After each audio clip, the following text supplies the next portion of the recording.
Adakah disebabkan PRN pada bulan 6 nanti dijangka akan dibenarkan untuk pengeluaran KULXP 2.0? What's up guys? Assalamualaikum dan salam sejahtera kepada korang semua yang sudi menonton Saja Sembang. Aku Faizwan. Dalam episod ini, aku akan ceritakan balik, kita flashback balik apa yang pernah berlaku pada pengeluaran 10k yang lalu.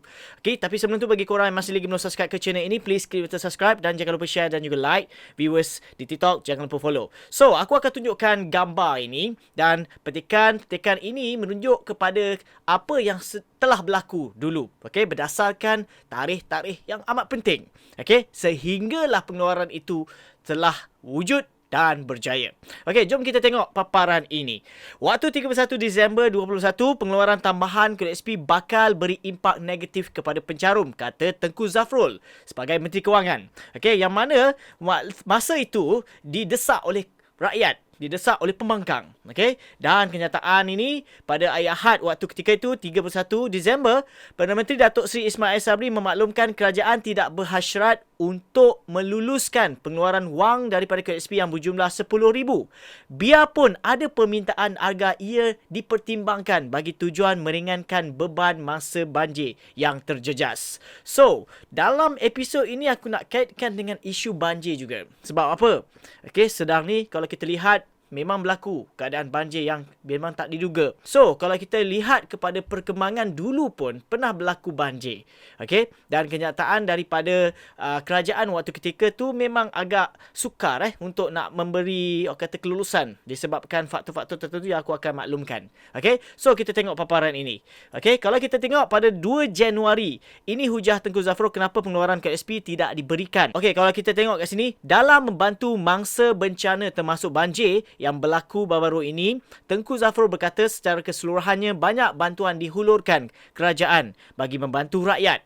Beliau berkata antaranya bagi membantu aliran tunai golongan B40 dan M40. Kerajaan sudah menyalurkan bantuan berjumlah 10 bilion.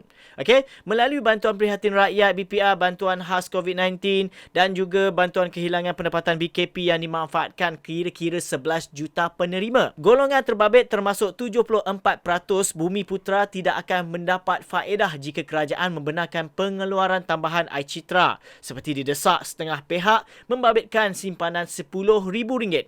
Lebih membimbangkan lagi, 79% daripada golongan yang mempunyai simpanan kurang RM1,000 juga adalah Bumi Putra.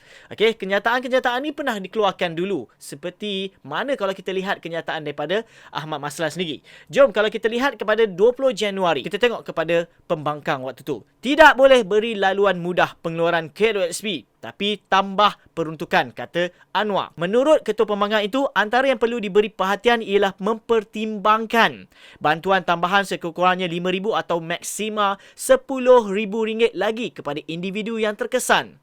Sekiranya, kalau kita lihat kat sini, kalau diambil wang KULXP 5 atau 6 tahun setelah bersara, tidak ada harapan mereka boleh jamin keselamatan hidup mereka dan keluarga.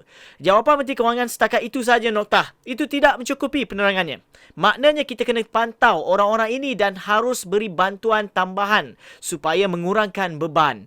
Jadi maknanya menghentikan pengeluaran pencarum mengambil wang KULXP dipersetujui tertakluk dengan syarat peruntukan tambahan kepada mangsa yang berkenaan dan baru ia dapat diimbangi, kata ni di Dewan Rakyat. So kalau kita lihat petikan ini pun kita dah menunjukkan kalau waktu ketika itu pemberian untuk BPR, BPN, BKC dan sebagainya yang dimaklumkan oleh Tengku Zafrul, kenyataan itu memang tak audit. Okey, so sama juga kalau kita nak kaitkan dengan apa peruntukan, kalau nak dijadikan alasan ataupun apa yang keluarnya daripada Belanjawan 2023 ini dibentangkan oleh Datuk Seri Anwar Ibrahim, sama juga dengan kenyataan yang sepatutnya pembangkang lakukan. So, kalau kita lihat kenyataan yang seterusnya pada 9 Mac 2022, Anwar Ibrahim ubah fikiran. Kini sokong pengeluaran KULXP. Okey, yang mana juga daripada kenyataan beliau pada 10 Mac, okey, rakyat tengah susah. Kerajaan perlu benar pengeluaran KULXP. Ya, betul. So, kalau kita tengok pada 10 Mac kenyataan beliau di Batu Pahat, Ketua Pembangkang Datuk Seri Anwar Ibrahim menyokong pengeluaran simpanan kumpulan wang simpanan pekerja kerana rakyat di Johor meminta bantuannya mengutarakan perkara terbabit dalam siri jelajahnya sempena pilihan raya negeri PRN. Maksudnya keadaan sekarang dikhususkan bantuan ini disegerakan. Jelasnya pihaknya tidak bersetuju pengeluaran simpanan KSP sebelum ini dengan syarat jika kerajaan membantu memberi ganti rugi banjir yang dialami oleh rakyat. Dengan syarat kerajaan membantu ganti rugi dia. Okey, seperti rumah yang rosak, kenderaan, sebagainya. Kerajaan ganti dan tak perlu mencarum mengambil wang tersebut.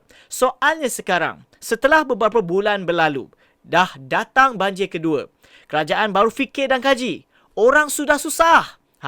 Dalam keadaan sekarang ni saya kata, kalau kamu kerajaan tidak beri bantuan kepada rakyat, kamu kena benar diambil wang tu. Katanya kepada pemberita selepas menyantuni pengundi di Dewan Undangan Negeri Don Semerah di Kampung Tambak pada hari Khamis. Okey, so kalau kita lihat kat situ sehingga kan pada 16 Mac, Tengku Zafrul, saya letak jawatan jika pengeluaran one-off KWSP diluluskan, kenyataan beliau. Okey, seperti mana yang kalau kita tengok pada 16 Mac adalah tarikh keramat yang mana akhirnya pengeluaran 10,000 daripada KSP diluluskan oleh kerajaan. Dan situlah 17 Mac, Tengku Zafrul keluarkan kenyataan. Ada hura-hura katakan beliau dah letak jawatan dan sebagainya. Dan kalau kita lihat kepada kenyataan dividen yang mana kita tahu, KSP akan umumkan pada 4 Mac 2023. Tetapi kalau kita ingat balik pada pengumuman dividen KSP 2021, diumumkan pada 2 Mac 2022. So, kalau kita lihat kepada kronologi membabitkan kebenaran pengeluaran KSP 10K ini, adakah melibatkan banjir, PRN, ataupun kerajaan tiada solution, ataupun didesak oleh rakyat? Dan dengar-dengar kata pula, benda ini sebenarnya dah lama dia nak umumkan kerajaan dulu. Tetapi kenapa lewat? Jom kita tengok kenyataan daripada Datuk Seri Ismail Sabri yang mana memaklumkan keputusan untuk meluluskan KSP sudah pun dicapai lebih awal. Beliau perlu menunggu masa yang sesuai untuk mengumumkannya dan turut mengingatkan mana-mana pihak untuk jangan cuba menangguk di air keruh. Ramai yang bertanyakan kepada saya kenapa umum lewat. Sebelum hari penambahan calon di pilihan raya negeri Johor, saya telah berbincang dengan Datuk Seri Presiden Datuk Seri Ahmad Zahid Hamidi dan memaklumkan kepadanya yang saya akan mengumumkan tentang KSP dengan pengeluaran caruman sebanyak RM10,000. Menurutnya lagi, perancangan awalnya adalah untuk mengumumkannya di PRN Johor baru-baru ini. Namun hasratnya terbatal sehubungan semua orang mahu jadi hero KSP secara tiba-tiba. Jom kalau kita lihat, Ketua Pembangkang Umum DAP pun umum. Pelbagai pihak mengumumkannya. Jadi saya perlu mengatakan, kalau kita umumkan selepas bercakap, tentu saja mereka akan claim kredit, mengambil kredit ke atas apa kita lakukan. Tapi sekarang ni, masih lagi korang nak claim dan menunggu ini daripada idea parti politik untuk KSP. Adakah kerajaan perpaduan turut menunggu agenda PRN? Kenyataan daripada Datuk Seri Anwar Ibrahim sebelum ini, mengatakan rakyat tengah susah. Kerajaan perlu benar pengeluaran KSP.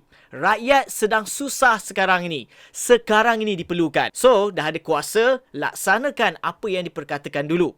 Yang mana kenyataan beliau, kalau kita lihat kat sini, soalnya sekarang, setelah beberapa bulan berlalu, dah datang banjir kedua, kerajaan baru fikir nak kaji. Orang sudah susah.